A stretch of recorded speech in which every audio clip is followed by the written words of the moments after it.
Hello, everyone, and welcome in this week to Yelling from the Couch. I'm Brent Humphreys. And this week, I'd like to start off, as I'll start off every week, with the best thing that I saw from the past week and the worst thing I saw from the past week. The best thing I saw from this past week would be the Cincinnati Reds going out to Los Angeles, Anaheim, after the floods flooded the whole stadium, so they had to cancel the Monday game and move it to Wednesday as a doubleheader. But the Reds sweep the Angels in that 3-game series. Looked really good playing out there in Anaheim. That was probably my best thing that I saw of the week. The Reds that was after losing 2 out of 3 to the Blue Jays. And then coming back and doing that looked pretty good for them. Then, of course, then losing to Arizona the past 2 games to start a crucial series in the wild card standings. But, like I said, the best thing is the sweep that they had out there in Anaheim. Now, the worst thing that I saw from the week, I will stay Cincinnati heavy here on this one, Reds, but this actually has to do more with the opposing player that the Reds faced, and that is Shohei Ohtani being shut down for the season as a pitcher due to UCL tear. So he will not be pitching for the rest of the season. That's the worst thing that I saw for the week, was Shohei going down. I guess he's still going to play as a hitter, but this is probably he's probably going to lose a little bit of money, because now, is somebody going to pay $600 million for somebody, just a hitter? I mean, is he going to be a hitter going forward? Is he still going to try to pitch? I don't know, but you feel for the guy. He's still going to be making a boatload of money in this offseason. He's not going to be hurting by any means necessary, but he, it's just tough to see. He may need Tommy John surgery, and if that happens, he's going to be out, some of the next season. I mean, he's not going to be able to hit after taking that surgery. And would, a team be willing to pay that kind of money for Shohei? Somebody will still be willing to pay for him, because he's one of the greatest players in the game right now. He's still got 44 home runs, and, his ERA like 3-something. So he's still, he's worth an investment, but he's going to lose a little bit because is he injury prone? Because he was injured when he first, came up. So that would be the worst thing that I saw for the week. If we want to continue going, worst thing or best thing. Last week, Reds were playing the Blue Jays the first of 3 games, and CES walked it off with a big monstrous home run in the bottom of the 9th for the Reds to win 1-0. They come back and they lose the next 2 to the Blue Jays. Like I said, they swept the Angels, and then they've lost the first 2 against the Diamondbacks. Will Benson last night hit a grand slam in the 9th inning to make it closer than what it really was. It was 10-8 was the final, and it was 10-4 going into that top of the 9th. Hunter Green has not looked good. His first 2 starts back, he started and give up 8 runs, 9 runs, 8 earned on Sunday. And then he come back last night and pitched 3 2/3 and give up 5 earned runs. So maybe he's working himself back in, but he has not looked good so far in his first 2 outings back. The Reds are now a game and a half out of the wild card behind the Arizona Diamondbacks. Before this series started, they were a half a game ahead of the Arizona Diamondbacks. A bright spot in last night's game was Nick Martini, just up and playing. Hit a home run in the 2nd inning. And then in the 6th inning, he hit a 3-run home run that scored McLean and Ellie De La Cruz. So a good start for Martini there. And also he scored another run in the 9th inning. He was on base for Will Benson's grand slam. So good little start there for Nick Martini in Friday night's ball game. The Reds also this week on Monday called up one of their top prospects, Noelvi Marte. He's been playing some third base, and he is another rookie that they've called up, another superstar is what they're hoping it is, and we'll see how he is going forward. He's been playing third base here lately, and Ellie's been at short. And since Votto has hit the IL, so they've got CES playing first base. Marte so far, he has batted .214. That's in a way, but sorry, he's batted .222, no home runs, 1 RBI, .633 OPS. He's started every game, I think, so far. He started Sunday, Tuesday, Wednesday, Thursday, and Friday. And that's so far, I mean, he's young, rookie, trying to get acclimated to the big leagues. I expect big things out of him soon enough. So we'll just see how that goes for him. Another bad news here. Shohei Ohtani, we just mentioned he tore his UCL, and he may have to have Tommy John surgery. Hunter Green came back Sunday but didn't look as sharp as he usually does. The other Reds pitcher that they have right now, Nick Lodolo, had a setback. I don't expect to see him back the rest of this season. That's another pitcher that is he injury prone. He's great when he's out there, but how long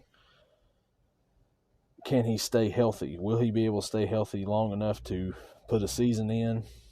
He hasn't been able to show that ability yet, which is disappointing, but it is what it is at this point. You just hope that he can come out there, get healthy, and try to help this team out in any way possible, but it don't look like it's going to be this year. So the reason why you didn't trade for a starting pitcher was because he was coming back and Hunter Green was coming back, and if he's not coming back, then, why would you not make a deal? I mean, you're banking on a player who's kind of injury prone to come back and help this team out in September, and he's not going to be there now, and then you're going to have to roll with who you've got. I probably would have made a trade. I don't know who I would have traded, but I would have probably made a trade somewhere to get that starter that you need. But that is all the baseball I have right now. One more thing on baseball before I go. The Milwaukee Brewers. Man, that team just keeps winning, and I don't think they're great or anything, but they just keep beating teams. Every time I look at the standings or scores for the night, it's like Milwaukee won, Reds lose. Well, the Reds won, maybe they'll catch back up. Milwaukee won. It's like, come on now. And the Cubs, they seem to keep winning too. They did lose to the Pirates 2-1, which helps the Reds out a little bit. They're fighting for that wild card spot. I think the Reds are probably done trying to vie for the division. I think the Brewers have enough of a lead, and they're, kind of comfortable up there. It would take a big collapse in the last month for the Brewers to not win this division, and I think that they will, and I think that the Reds will be vying for a wild card spot, which is totally fine as long as you get into the playoffs. That's the main key. Hopefully they can get into the playoffs. And if they do, it's going to be via wild card, which is totally fine. Just get in, and then you never know what will happen if you can get in. So we'll see. But that's all I've got to say on the baseball for the week. So now we will switch over to a little NFL. Last Friday night, the Cincinnati Bengals played the Atlanta Falcons in their second preseason game of the year.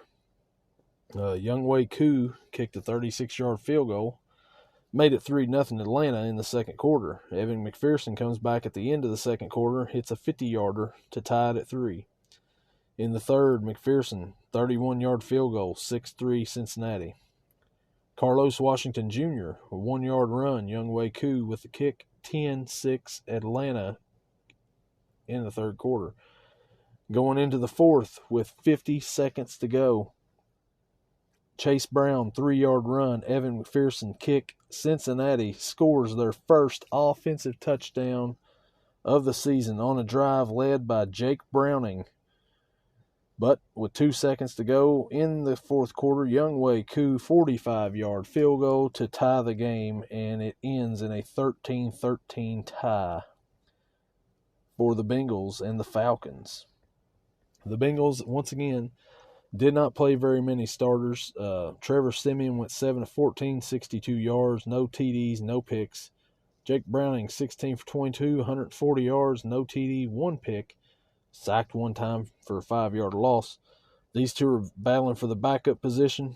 I don't think either one of them is worthy of making the team, in my opinion. But those are the guys they're rolling with, and if I had to pick one, I would probably pick Jake Browning as the backup. But once again, I would not feel comfortable if anything happened to Joe Burrow. I would not feel comfortable with Jake Browning coming in and leading this team. Jake Browning did lead the Bengals in rushing, 50 yards on 4 carries.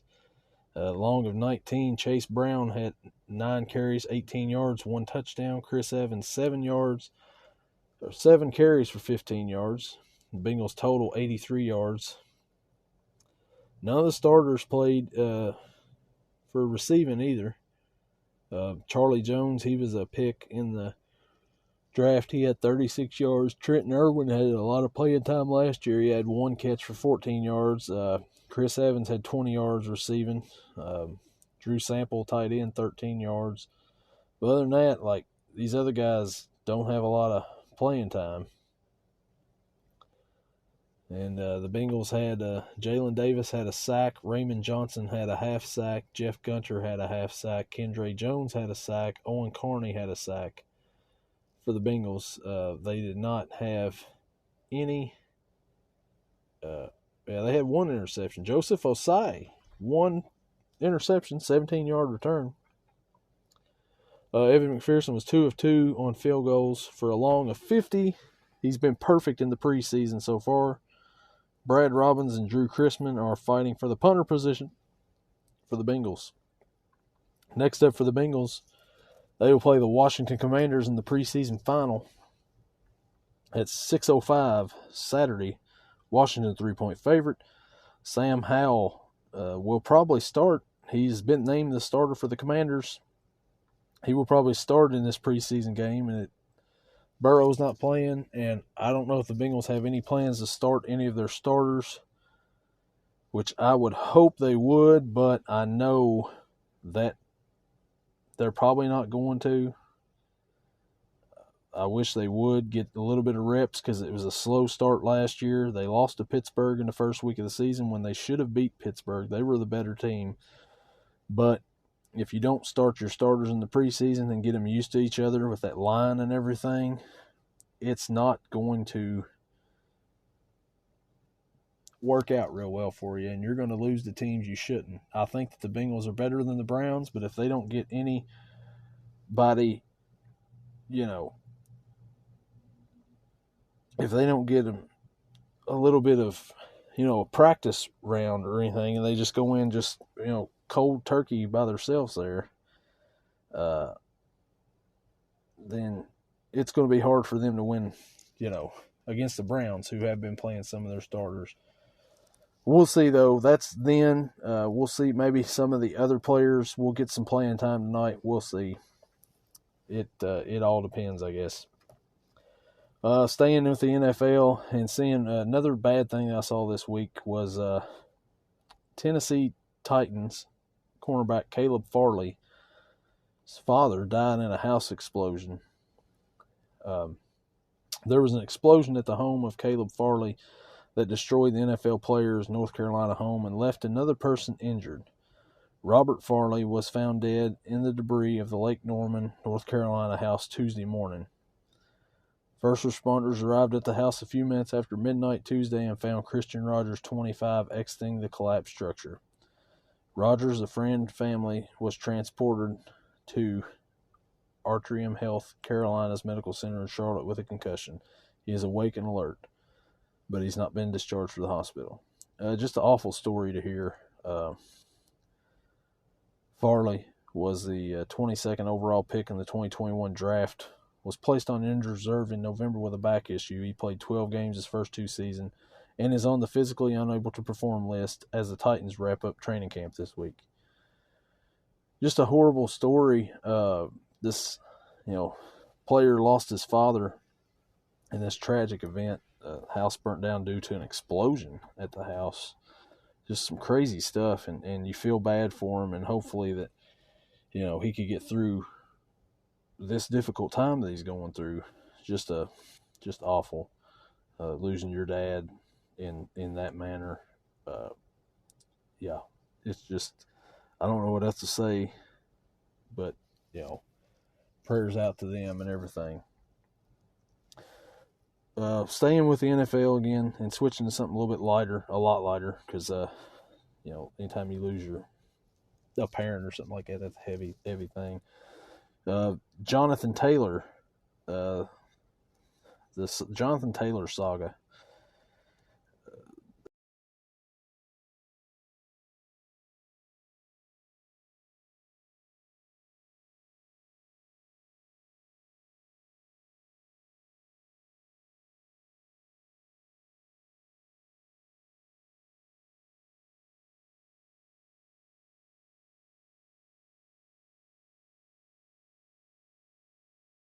Dolphins, that would be a juggernaut on offense right there. Wow. He's 24 years old, and he would be joining just Tyreek Hill, Tua Tagovailoa, Jalen Waddle. You got Jalen Ramsey on the other end. He's not playing till December, but man, team with that talent right there, and he's in his last year, 24 years old, averaging 5.1 yards per attempt, 756 career carries, 2020 first-round selection. What are the Colts thinking? He's 24. He's young. There's some 24-year-olds that are still playing college football. And this guy still got it. It's not like he's fell off or anything like that. He is still one of the top players. So, if I'm the Colts, I'm trying everything I can to extend this guy. Not trade him. I know he wants to be traded, but he wants to be traded because he's not getting paid. They haven't come to a deal. If he was 28, it'd be a different story. If he was 26, it'd be a different story. This guy's 24 years old. But Miami is the big leader so far that is, I guess, trying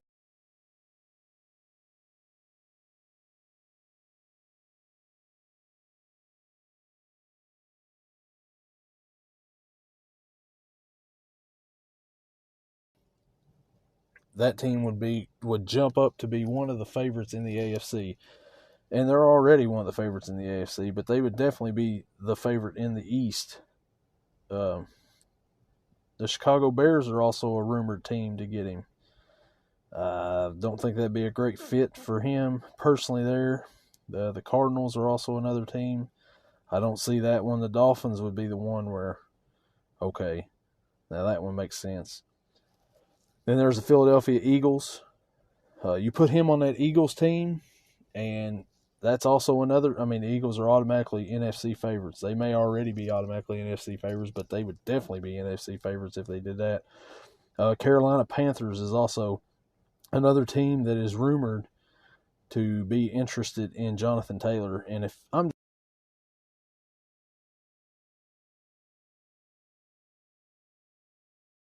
going to go play for a winner, send me to Philly or send me to Miami, and I will definitely jump on that one right now because, yeah, why would you not? A shocking move made last night.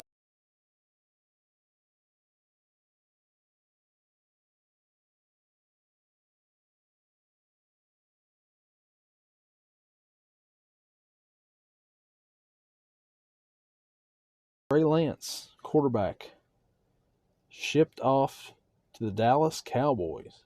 Yes, the Dallas Cowboys for a 4th-round pick, a 2024 4th-round pick.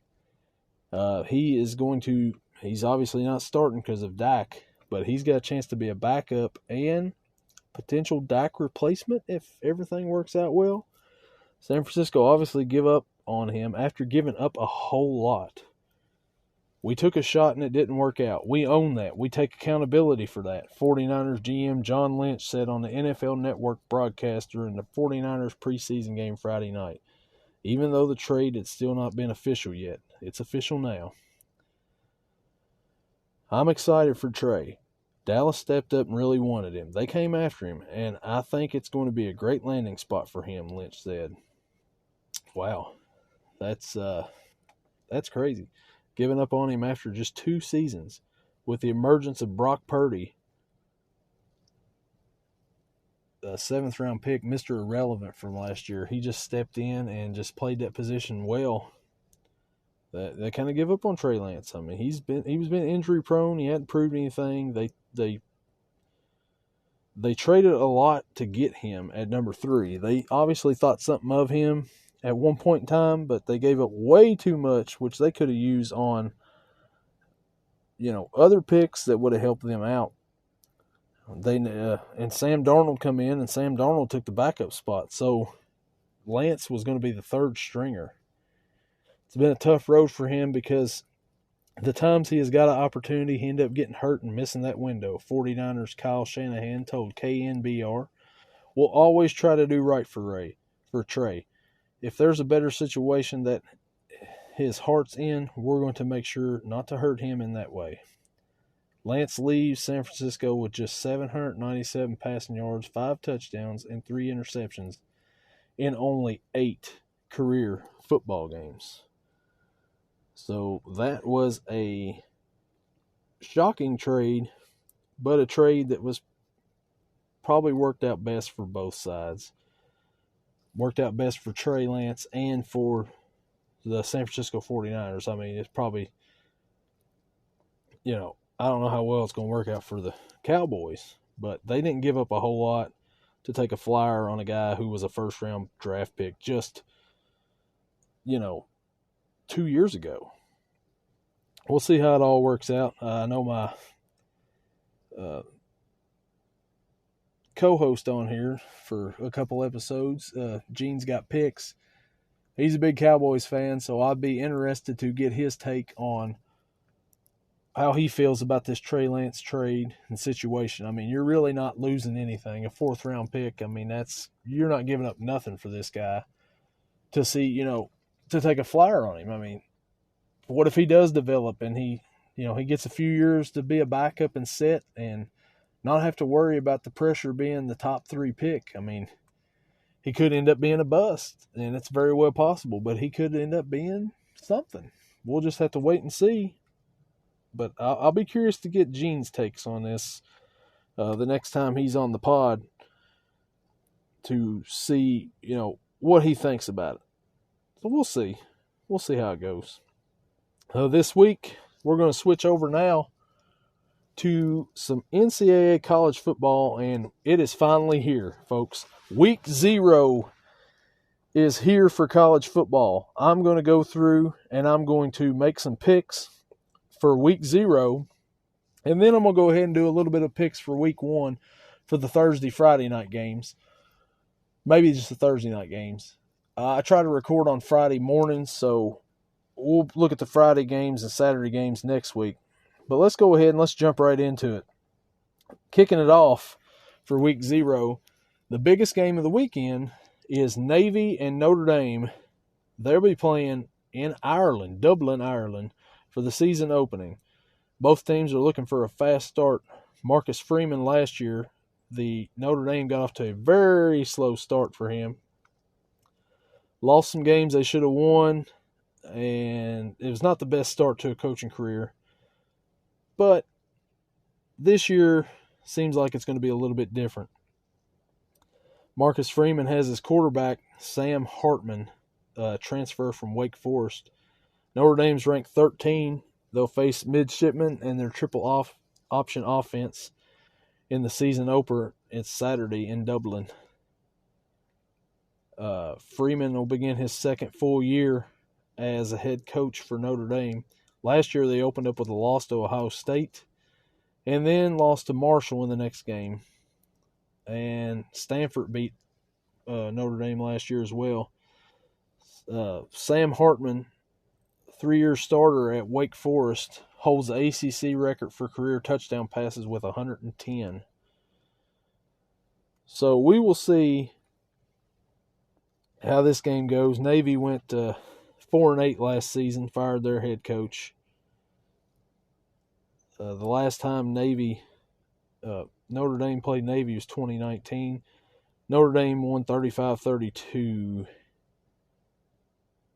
last year. I think they played them last year. Anyways, so my pick, I'm going to go with Notre Dame. It's a 20.5 point spread. I think that Notre Dame wins this game by 17. Navy will hold the ball for a little bit. They'll run the ball, run that option. Notre Dame, I believe, will win the game, but they won't cover the spread, in my opinion. UTEP facing Jacksonville State. Another week 0 matchup. I don't know anything about these teams. I know Jacksonville State used to be a FCS school. It's at home. I will pick Jacksonville State, and I think they'll win that. And, of course, they'll cover because they're 1.5 point dogs, but I think that Jacksonville State will win this game with Rich Rodriguez as their head coach. The next game is UMass and New Mexico State. I don't know anything about either one of these teams either. This is like the week 0. It's got like a couple of big names and then a bunch of these other games. But it's fun. We just got college football back. And it's the best time of the year. New Mexico State is my pick, and I will say they'll cover. Ohio and San Diego State on FS1. San Diego State is a 2-point favorite, and I think they'll win and they'll cover that spread. Hawaii and Vanderbilt on the SEC network. Vanderbilt is 17.5 point favorites against Hawaii. I will go ahead and I will pick Vanderbilt to win, and I think Vanderbilt will cover the spread. I think they're much improved. They beat Kentucky last year. At Kentucky. Kentucky took their running back, but they will beat Hawaii in this one. San Jose State going to play number 6 USC. I believe USC will win this game. I don't think they'll cover the 31-point spread. I think it'll be closer than that. USC gets the win, but they don't cover. Florida International and Louisiana Tech. I know nothing about either one of them teams. Louisiana Tech wins it and covers the 12-point spread. Moving on to Thursday. There are no spreads out for... Not spreads out for some of these games. Some of these games have spreads, some don't. Elon at Wake Forest. Wake Forest is my pick.